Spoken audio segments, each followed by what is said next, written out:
Hi, brother teacher here. You know what I decided to do? I decided I'm going to give you some martial arts instruction from a chair. Yes, sitting here on top of my seat. I'm going to go through some things for you. Some of you might find it humorous. Others of you might find it very, very beneficial. Just some basic things. I'm not going to go through a whole lot of explanation, but I'm going to give you some basic info. The first thing I want to talk about is the hand techniques. Now, many of you have probably seen karate charts, striking charts and so forth, the old karate chart where you see the parts of the body that are struck, or the vital points of the body. And on the other side of that chart, you would have the parts of the body that you use to employ or execute a strike, such as the knuckles, the large two knuckles. All right. That's sort of what I'm going to do in this video. I'm not going to bore your patience, but I'm just going to go through a few things and let you see what these techniques look like. If you are an advanced to master in your particular system or style, this may not appeal to you. It's not really for you. It's for beginners, novice, or intermediate for the most part. But sometimes we all may need a refresher course. I'm going to show you the spear hand. Just put it up. This is the spear hand. Now these go by other names in the Japanese art or Okinawan. They call it nukate. All right, kwansu in Korean, and in the Chinese art, byoji, Wing Chun specifically, or proper spear hand. Now I don't have my hand straight like this. I curve my fingers. All right, to have solidarity with my fingers. When they're pressed together, they're more firm, okay, as opposed to flattened out. And the spear hand is typically used against the soft tissue parts of an opponent's body. The throat, the solar plexus, and the groin, and the eyes, of course. Soft tissue, spear hand. Now, I've been hit with a spear hand in the chest before, and it does hurt, by some of those old karateka who have strong fingers from doing finger push-ups and striking the makawara and so forth. Not to say that I can't do it. I'm just telling you an experience. Okay, so this is the spear hand again. Spear hand. Another technique I want to show you is the sun fist. Sun fist is given its name because it's shaped like, or your fist is shaped like the Chinese symbol for the sun. Okay, you will find this in a lot of so-called kung fu systems or styles.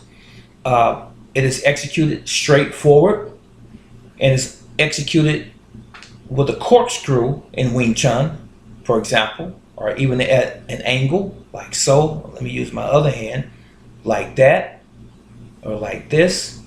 And the striking surface, now here's where you have to stay with me. There's different philosophies on what part of the hand to strike with. As long as it's effective and that it can render the result that you're looking for, then it's okay.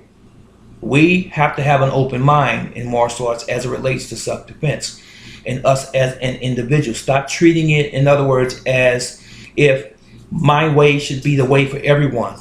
Okay, so Bruce Lee, if you notice his lower three knuckles, they were larger than his first largest knuckles from training, because he enjoyed punching with the baby finger knuckle and the two knuckles above that. All right, just look at some of the pictures where he's holding his fist up. You will see that that is true. So you can punch with the knuckles at the bottom, or you can punch with the largest two knuckles by the thumb that we would use traditionally on that side, these two knuckles there. And again, let me show it to you from the side. The punch is like this, punch is like that. Do it this way upon impact, and there's even a strike like so. I'll go through that in a later video with one of my students to show you the practical application of these techniques. Okay, so that's the sun fist. The other one, of course, most of us know, is called the four fist strike, or reverse punch for some people. Here, you strike again with the largest two knuckles by the thumb. Always remember never to leave the thumb sticking out, so that it doesn't get caught or broken, damaged in any way. So it's here, punch. typically from here or your waist, depends on what the system or style is. You come out here and you turn over. That's the reverse punch. Okay, that was simple. The other one is the back fist, back of the fist. These two knuckles, this area here, right around in that little loop there, and you strike to the side.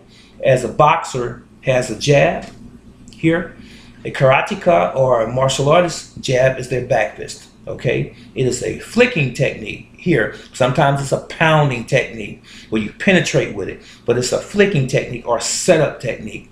And back fist is also executed in this way. You'll find in the Japanese Okinawan system as well. It's straight down, you're raking, okay, from here. Chinese, we call it Guai Choi. Also in the Korean, they call it Kapkwan, back fist, okay? Back fist, and it's fast, boom, like so, back fist. Now, that was that technique, and of course we know what a hammer fist is.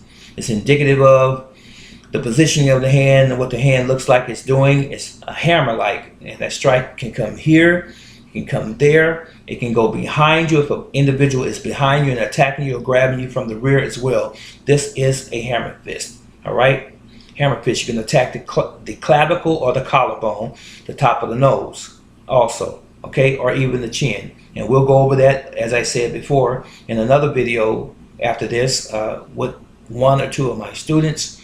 That is the hammer fist. And then there is the knife hand.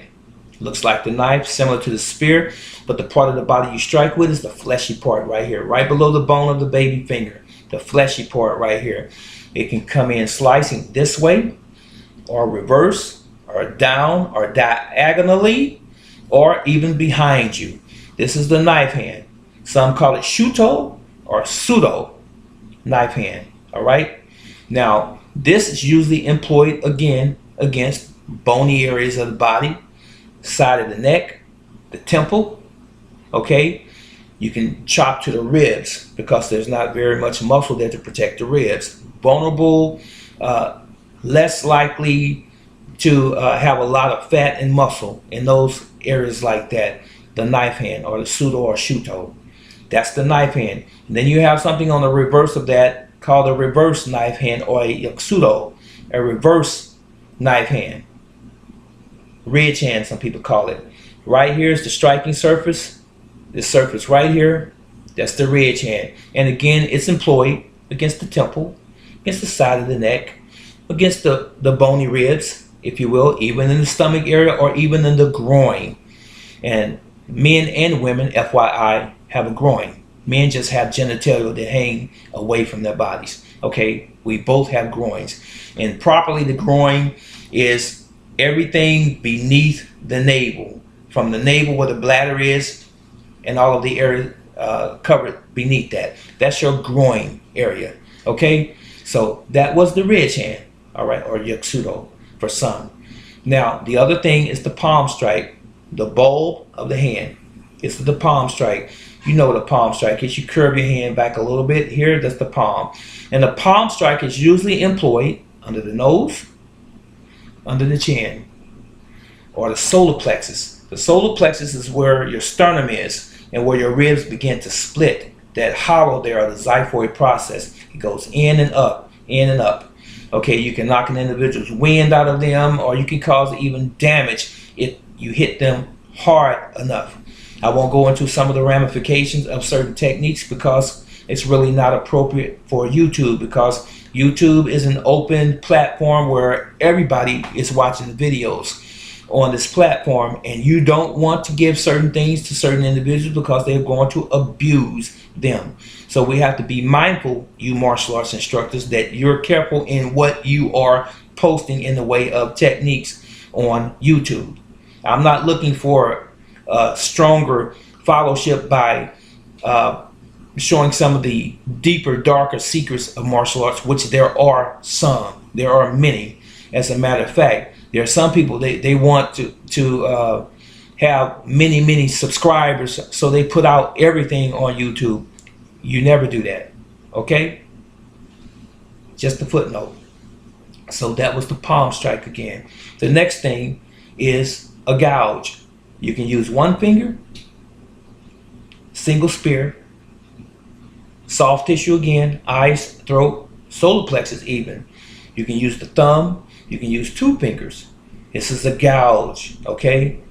You can use that to the soft tissue parts of the body, all right? I won't go any further into that detail because there are some pressure points that you can also utilize this technique with, okay? Now, the other thing is the tiger claw. I've done this in a subsequent, or not subsequent, but an earlier video, the tiger claw. So this is more of a raking towards the face, palm strike. Here, hit with the butt of the hand.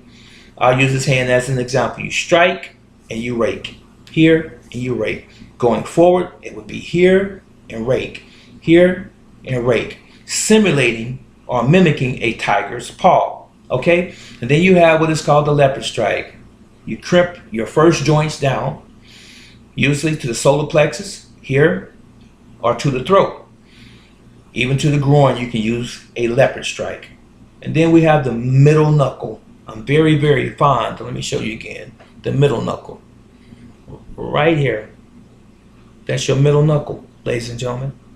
This, in my training, and what I teach my students in some closer encounters, it can be, although it can be used in striking, but the middle knuckle is very, very efficient when it comes to grinding, when it comes to pressure points, especially in the head and face area.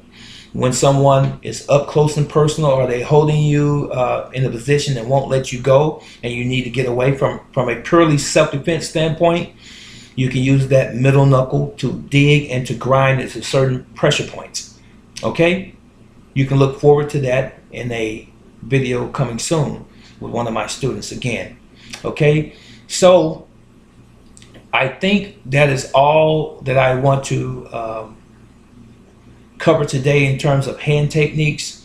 I hope that it was of value to most of you all that are probably considering studying martial arts, or probably who have just began martial arts, maybe the novice, maybe just someone who is an aficionado, someone that just loves martial arts, period, no matter how they get it in the form of a good karate movie, Shaw Brothers movie, or whether it be Jet Li, Bruce Lee, Chuck Norris, or what have you. You know, you just love martial arts. So this is for you. And for those instructors out there, maybe this has been beneficial to you. Maybe it's just resurgence of your old training. Maybe it's something that you probably need to reconsider even in how you execute your techniques if you're not practicing as you should. Oftentimes, as we get older, we age and we slack up with our training. We don't train like we used to in our younger years.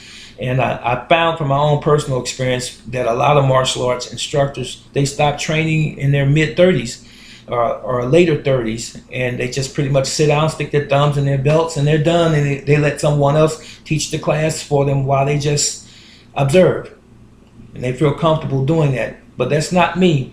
I won't stop practicing and teaching until I'm no longer able to do so.